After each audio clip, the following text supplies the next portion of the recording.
Hundreds of Australians are holding a protest in Sydney to rally against legislation giving police greater powers to restrict public demonstrations. The measures were intended to stem violence in the aftermath of the Bondi shooting in the middle of last month. Demonstrators also demanding that Prime Minister Anthony Albanese withdraw an invitation to visit. This was issued last month to President Isaac Herzog over Israeli actions in Gaza. Danielle Robertson filed this report for CNA from Sydney. The people here have gathered in Sydney's city centre to protest against new laws that give police the power to restrict or ban public demonstrations for up to 3 months following a terrorist incident. Now, these laws came into effect following the Bondi shooting, which killed 15 people, in a bid to prevent further violence and maintain public safety. In practice, it means organisers face strict limits and unapproved gatherings risk penalties.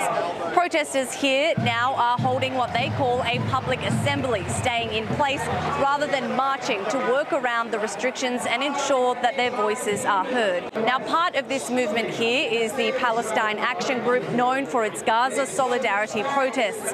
Their marches have been held over 2 years and are among the longest running demonstrations of their kind in the world. We're rallying today against the raft of new anti-protest laws that the Australian government is trying to introduce at a New South Wales and federal level.